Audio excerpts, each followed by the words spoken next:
26-year-old housewife who recently got married. I truly regret getting married because my 55-year-old mother-in-law, Patricia, and my 30-year-old husband, Adam, bully me so much now. I thought they were both such sweethearts before. When Patricia asked me to move in with them after my father-in-law passed away a few years ago, I happily agreed because I knew that once we were married, we would live happily ever after. However, as soon as we were married, they drastically changed, and I also learned that my husband's reclusive brother lived with them, which they had not disclosed to me. So on the morning following our wedding, I was startled to discover a strange man sipping tea in the kitchen. Then I met Joseph, Adam's younger brother, who is 3 years younger than Adam. Joseph helped me stand up as he sipped his coffee because my legs gave way. I was relieved when he introduced himself, saying, "I'm Joseph, 27 years old, someone who my mother and brother dislike." His kind way of speaking gave me the impression that he was a good man. Just as we were getting to know each other, my mother-in-law woke up and entered the room. "Joseph, wait in your room until you're ready to go." With a dismissive wave, she continued, "I'll bring your food later." I said, "Mother-in-law, why don't we have breakfast together with Joseph?" "Mind your own business. How could you dictate to me as a mere daughter-in-law?" she replied angrily. Upon seeing my mother-in-law, who had been so sweet just a day before, I was taken aback. Her expression, behavior, and speech pattern had shifted. She used to call me Leah and was always smiling, but now she gave me a demon-like stare.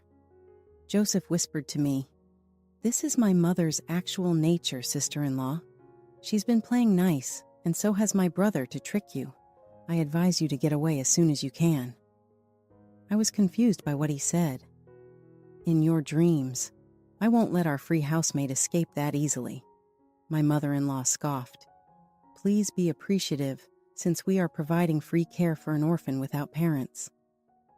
I wanted to get away after hearing this, like Joseph advised, but I chose to stay and have a conversation with my husband, whom I married out of love. Afterward, my husband awoke, appearing drowsy. "Why is there so much noise early in the morning? Why won't you let me go to bed?" He glared at me, his expression serious in a way I had never seen before. Joseph was right, I realized, about my husband lying to me. My husband's face altered when I backed away in terror, and he added, "Just kidding." "Mom, get along with my wife," he said, pulling me into his hug.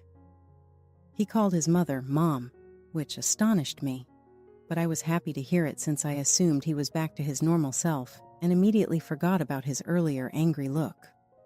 More reassured, I reasoned that perhaps the reason he appeared so annoyed was that he had just woken up. I decided to take up my offer to make breakfast and set the table with a dish for the 4 of us. However, my husband commanded me to carry Joseph's share to his room. "Sorry for not telling you before, but my brother is a shut-in piece of crap. It scared me too much to tell you. He locks himself in his room all the time and hardly ever leaves," my mother-in-law continued. "You wouldn't believe they were siblings because of how different he is from Adam." They proceeded to insult Joseph. I went to Joseph's room with his breakfast and knocked on the door. "Thank you, but don't worry about me. I'm going out to dinner," he said as he attempted to shut the door. "Dining out all the time isn't healthy," I blurted out, feeling sorry for him. "I'll take care of everyone's health now that I'm a member of this family." All he said was, "You must leave this place. I hate being by myself." I experienced a tightening in my chest and began to tear up as I thought back to my own experience after my parents passed away. After receiving a PTSD diagnosis, I'm currently undergoing treatment. I could be reflecting Joseph's circumstances onto myself. I told Joseph, "I'll bring some more food later," and made my way back to the living room. "Can you finish up the housework and come to the convenience store at noon?" my husband said as I entered the living room. "All right," I said in response. Once he left for his job at the convenience store, My mother-in-law started to bully me. As she began sipping tea in the living room, she gave the order: wash the dishes, clean up, and finish weeding the garden all by this morning. After responding, I got to work on the dishes. I counted the number of weeds in the garden before starting to clean each room. I was shocked to see that the garden appeared to have been neglected for a long time.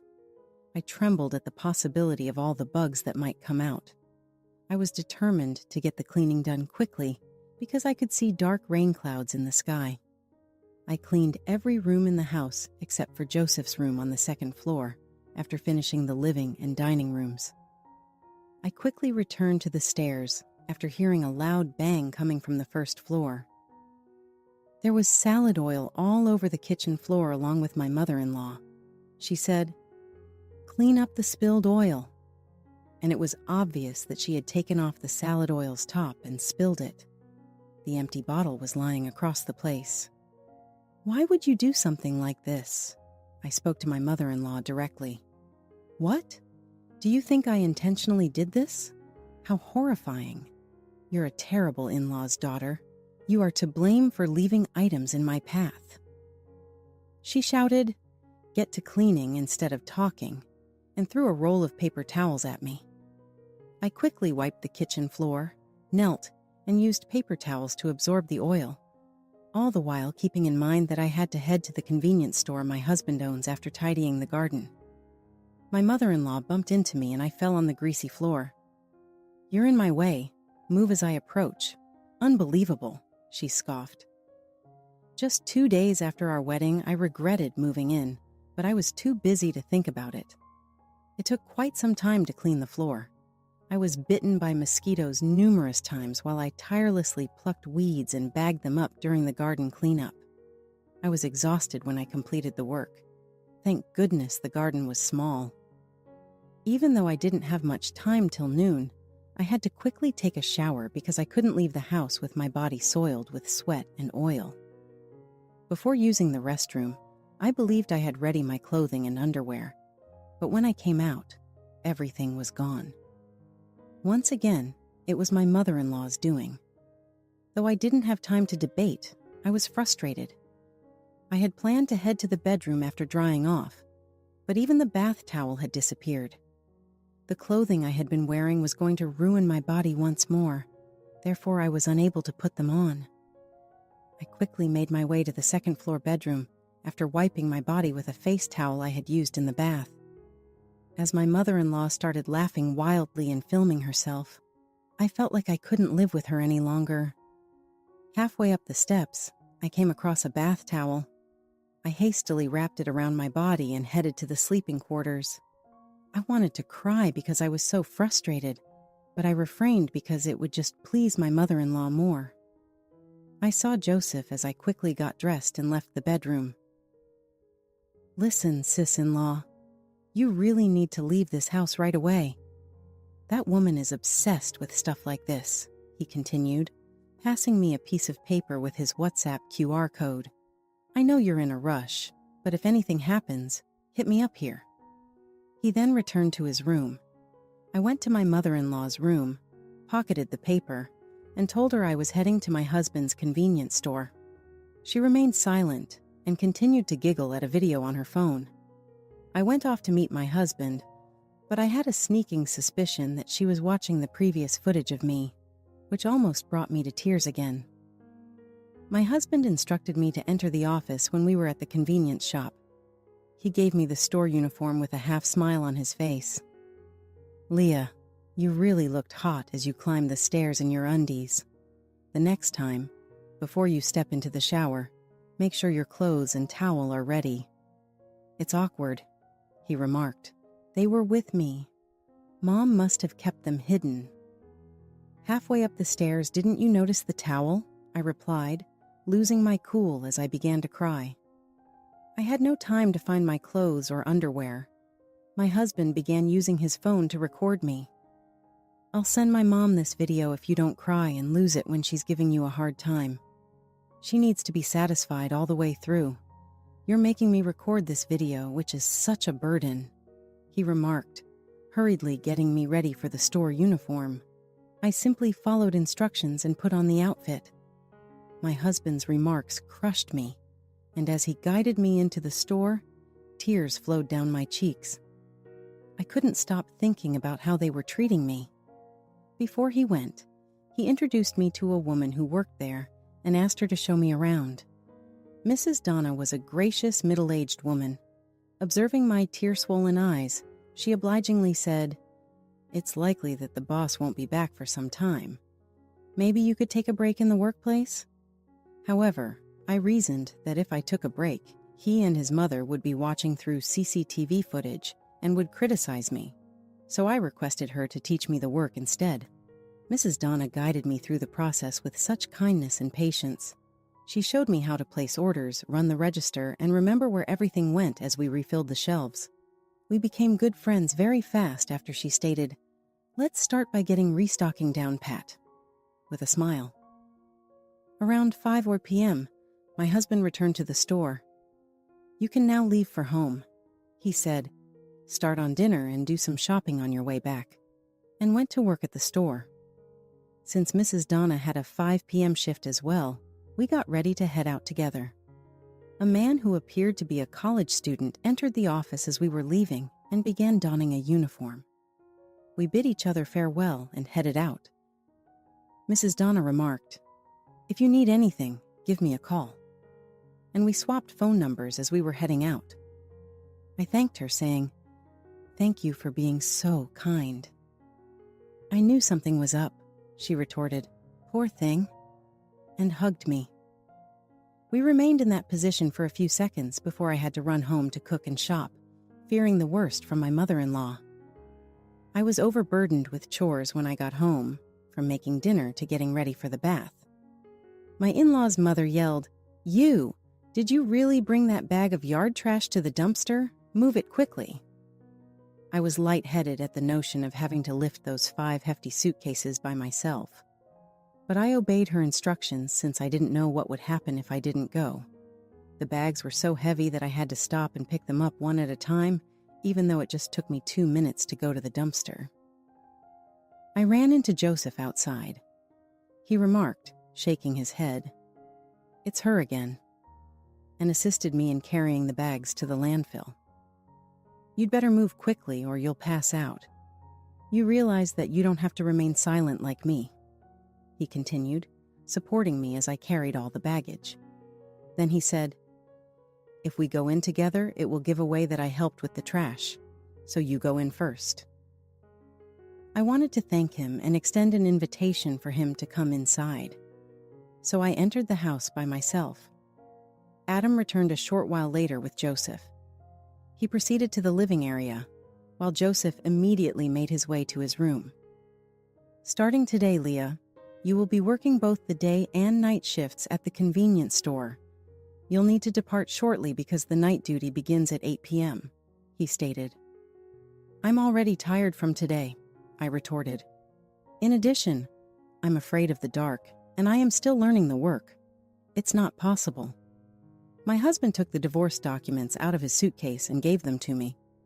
"There's no need to stay married if you can't work. If there's anywhere an impoverished orphan can go, feel free to go, huh?" With smug smiles, my husband and mother-in-law observed me. I made the decision then and there that I would never forgive these people. Although I hated to leave Joseph alone, I decided to move out of the house because, as he mentioned, I felt like I might break at that point.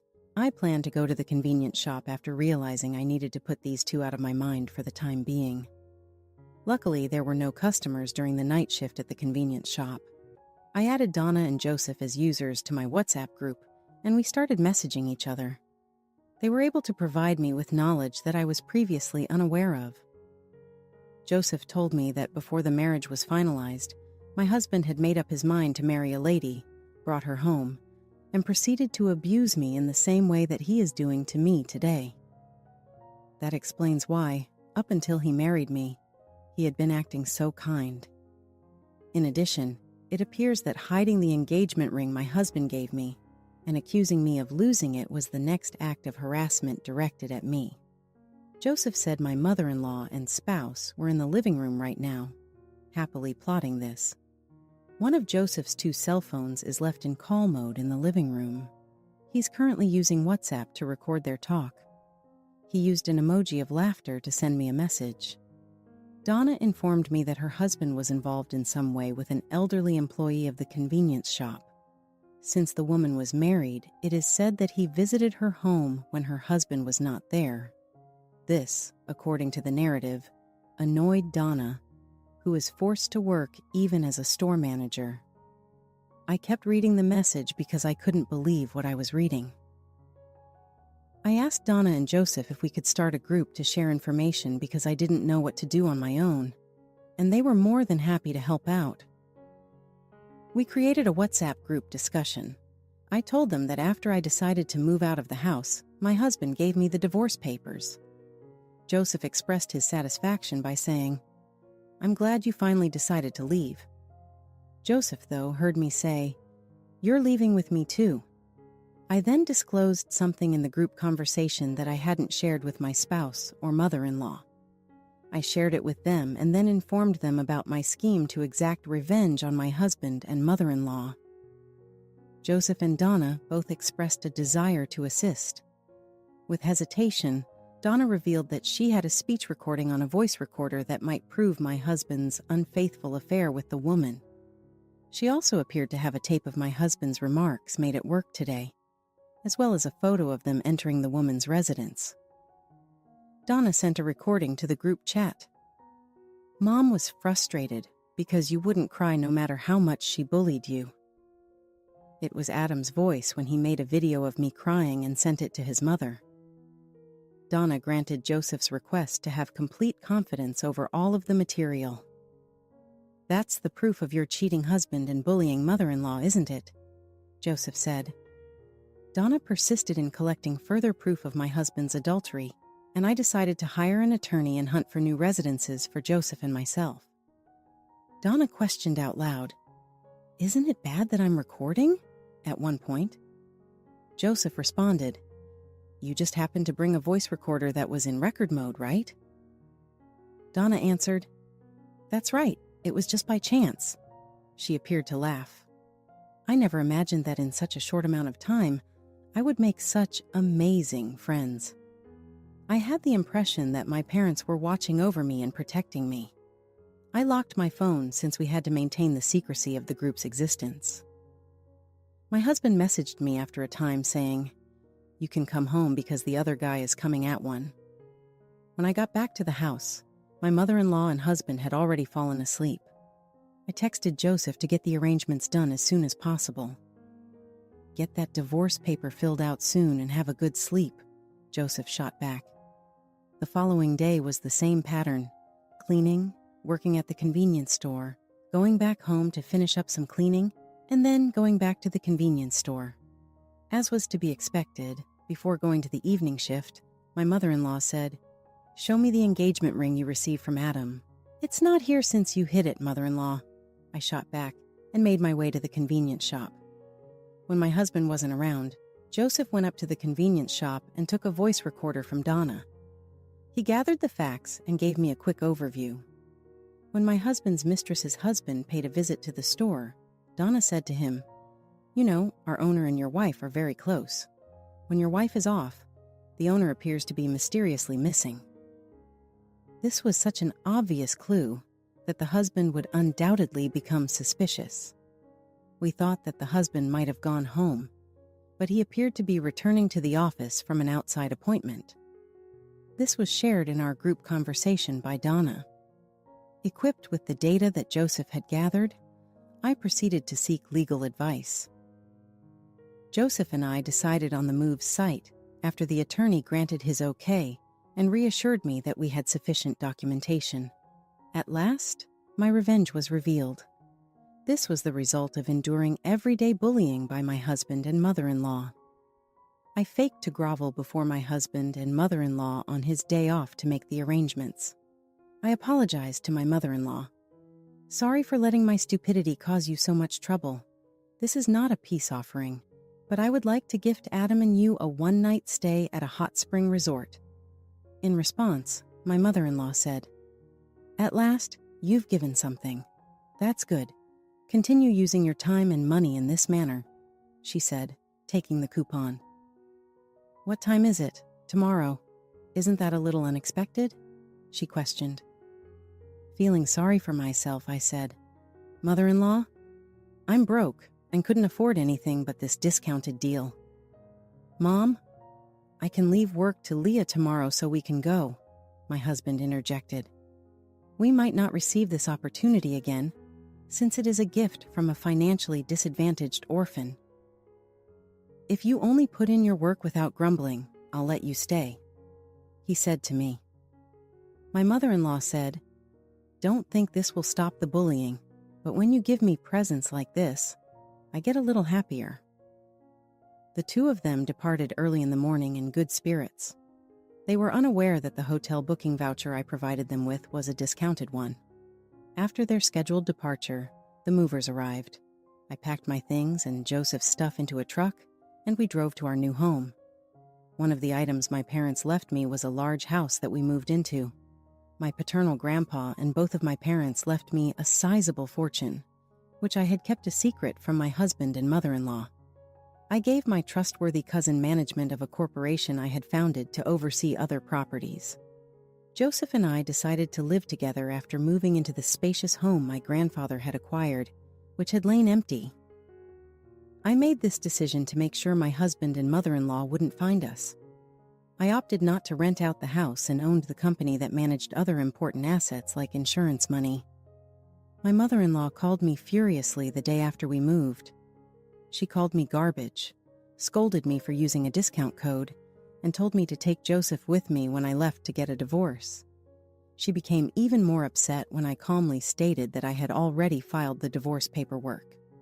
My husband then got the phone from her, insulted me, and hung up. Joseph and I let out a great chuckle at their responses and thrilled at our fresh start. As a single mother, Donna had already decided to stabilize her life by quitting her job at the convenience store and taking a full-time position at my cousin's business. At noon, she intended to bring her child over to join us in celebrating. Although Joseph first struggled with the change, he was eventually adjusted nicely. He became a prosperous investor by keeping up his earnings from his online lectures. Donna came later, and throughout our happy celebration, our friendship grew. My mother-in-law inquired about my new place and whether Joseph was with me over the phone the day following my move. I pretended not to know and replied that we had both moved out. It was amazing that 2 pieces of trash had vanished at the same time, she said with a bitter smile. My ex-mother-in-law and husband had agreed to the conditions of the notification and were prepared to make the demanded payments to avoid going to court, my lawyer later told me. My account received the agreed-upon amount. As Joseph and I were getting used to our new life together, my ex-mother-in-law went into a fit of rage and started ringing my phone non-stop. I eventually replied after noticing thousands of missed calls every second. Are you aware of Joseph's location? Tell me if you know, she insisted. I tersely replied, I don't know, and tried to hang up. She then said, Wait, how much money do you have in savings? Why must I reveal my savings to an unknown person? I said goodbye and hung up. However, she contacted me back right away and insisted that I give back the money she had given me as comfort. I started to protest. I don't need to repay the money, but she stopped me and begged me to pay attention. She explained her poor circumstances. My ex-husband was facing a divorce lawsuit from the partner he had an affair with. The husband of his mistress had solid proof since Donna, working with a private investigator, had obtained it rapidly. In addition, the convenience shop paid a sizable fine and ended its agreement with my ex-husband since he had harmed the business's reputation. He couldn't afford the entire amount he owed. My ex-mother-in-law started looking for Joseph when she learned from one of Joseph's friends that he made more money than my ex-husband after I moved. She said she hoped to get back the alimony she had paid me, which would help them out of their financial bind. She insisted that I find Joseph and return the money, to which I calmly replied, Considering my financial security from my parents' inheritance, $50,000 is nothing. I strongly told her that I wouldn't give money to strangers and threatened to call the police or take legal action if she tried to contact me again. After that, my ex-mother-in-law stopped calling, and I also ignored the love letters my ex-husband started writing, begging for us to get back together. He was unable to obtain employment in his former industry because of his damaged image, so he was forced to work as a traffic control person on road construction sites, despite selling his house. According to reports, my ex-mother-in-law worked part-time at a supermarket, but had a challenging disposition that made her socially awkward. 2 years later, I married Joseph, and the two of us are having a great life. Joseph suggested that we come together in my parents' honor, and once we got married, he adopted my last name. A boy will be born to me next month, and I've already decided to get along well with my future daughter-in-law.